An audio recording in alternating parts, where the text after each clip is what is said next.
Hello everyone, this is the second section to the kitchen tasks, okay? So another small little task today, but this is extendable. So you can, if you get more time, you can do this repeatedly. Now, this is all about food.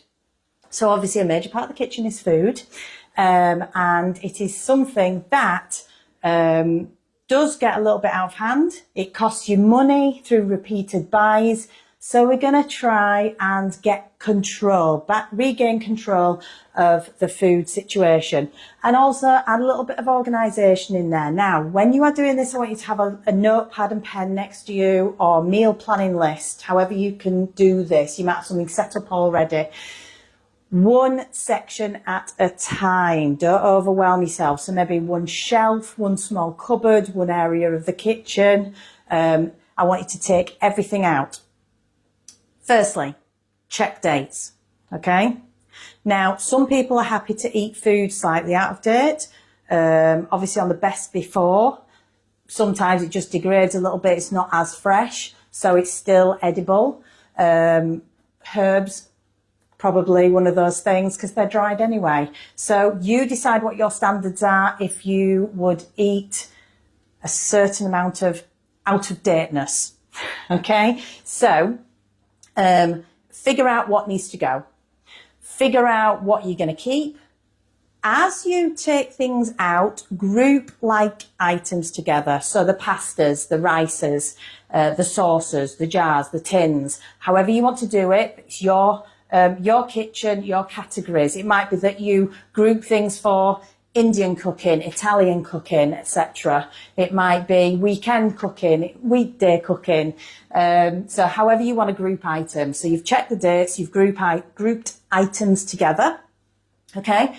On your list, on your food planning list, I'd like you to then think, right, what can I cook this week with these foods? Okay. And obviously you'll have more cupboards to do and more spaces to do. So maybe have a quick glance if you need to just know if you've got everything for a recipe. So it might be that you've got your tomatoes and your herbs, etc. And you might want to do a spaghetti bolognese. You've got your spaghetti there, you've got loads of spaghetti, lots of different packs might be open. So maybe it's time to start using some spaghetti up.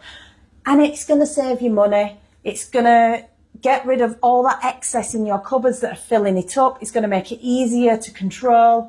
It'll stop repeated buys because you know what you've got. When you replace items, give it a quick wipe out first. Make sure it's all nice and clean. It might be that you need to put some spray on it and just leave it.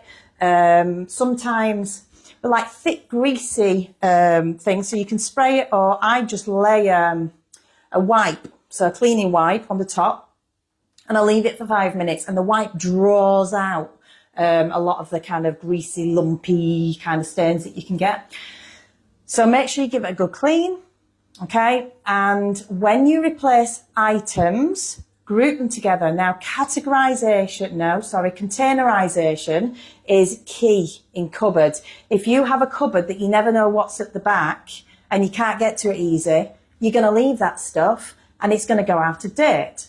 All right, so if you place those items in some form of basket or caddy or something like that, you can take the whole basket out each time you want that sort of item. You see what you've got, you remind yourself what you've got, you use up the oldest items, you place everything back nice and neat. So you never lose things at the back, you're in control, and everything is there kind of nice and neat, even when you found something and put it back again.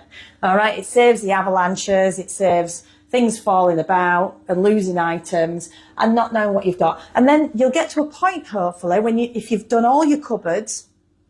So you've done, I reckon, 15 minutes task, maybe 15 to 30 minutes per shelf, depending on how crammed they are.